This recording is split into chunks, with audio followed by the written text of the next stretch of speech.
With আশা চ্যানেলে তোমাদেরকে স্বাগত। বন্ধুরা, তোমরা তো থোড়ের অনেক রকম রেসিপি খেয়েছো। আজকে আমি তোমাদেরকে থোড়ের যে রেসিপিটা দেখাবো সেটা হলো থোড় বাটা।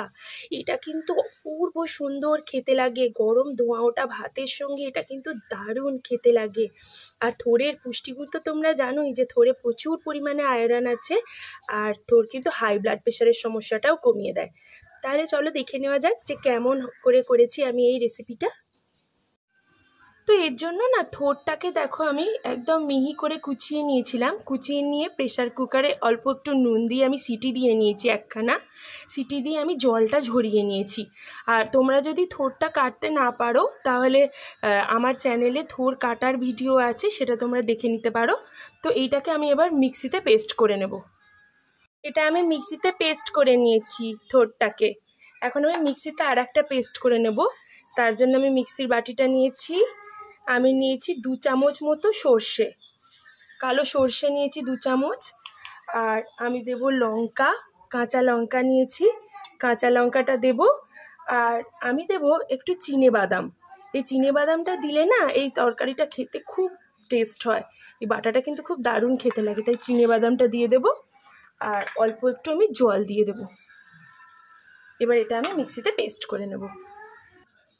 তো এটা মিক্সিতে পেস্ট করে নিয়েছি আমি।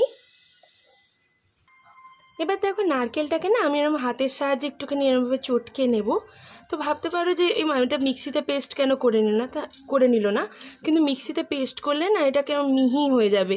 এই মিহিটা খুব একটা ভালো লাগে না, এরকমভাবে হাতের মধ্যে দিয়ে চটকে নিলে না এটা খুব টেস্ট লাগে খেতে এই বাটাটাতে। এবার আমি গ্যাসে কড়াই বসাবো। গ্যাসে আমি কড়াই বসিয়ে নিয়েছি, কড়াইটা এখন গরম হয়ে গেছে। এখন আমি এতে সর্ষের তেল দিয়ে দেবো। এই রান্নাটা কিন্তু সর্ষের তেলে খুব ভালো হয়। তেলটা এখন খুব ভালো করে গরম হয়ে গেছে। এবার আমি এতে প্রথমে শুকনো লঙ্কাটা দিয়ে দেব, আর তারপরে আমি কালো জিরে দিয়ে দেব। এটা একটুখানি ভালো করে ভাজা মতন হতে দেব। যখন শুকনো লঙ্কার খুব সুন্দর গন্ধটা বেরিয়ে যাবে তখনই আমি এখানে থোড়টা দেব।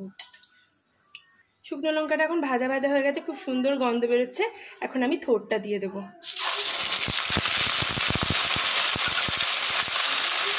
থোড়টা দিয়ে কিন্তু আমি ভালো করে নাড়বো।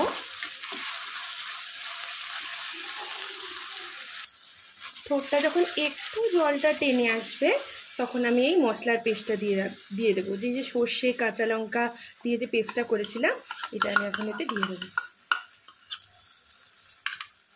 দিয়ে আমি নাড়বো, নাড়তেই থাকবো এটা। এবার আমি নুনটা দিয়ে দেব।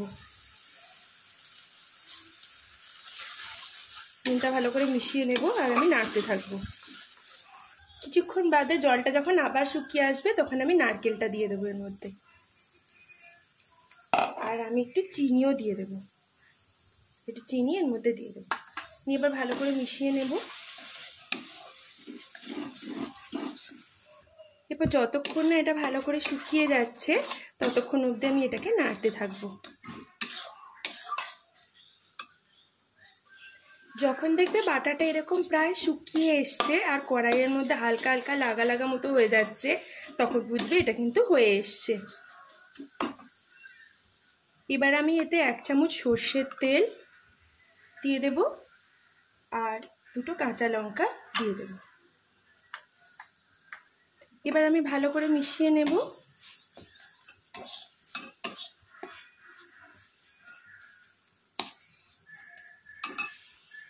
মিশিয়ে নিয়েছি, এটা এখন হয়ে গেছে। এখন আমি গ্যাসের ফ্লেমটা অফ করে দেব। এটা আমি প্লেটে ঢেলে নিয়েছি সার্ভ করার জন্য। আর এর মধ্যে আমি আবার দিয়ে দেবো 1 চামচ সর্ষের তেল। এই সর্ষের তেলটা দিলে কিন্তু এটা আরও অপূর্ব খেতে হয়, আর এটা গরম ভাতের সঙ্গে কিন্তু দুর্দান্ত লাগে। তোমরা অবশ্যই কিন্তু এই রেসিপিটা ট্রাই করো। আর কেমন হয় আমাকে জানিও। আমার চ্যানেলটাকে সাবস্ক্রাইব করো, লাইক কমেন্ট শেয়ার করো, আর বেল আইকনটাও কিন্তু প্রেস করতে ভুলো না আমার নিত্য নতুন রেসিপির আপডেট পাওয়ার জন্য। ধন্যবাদ।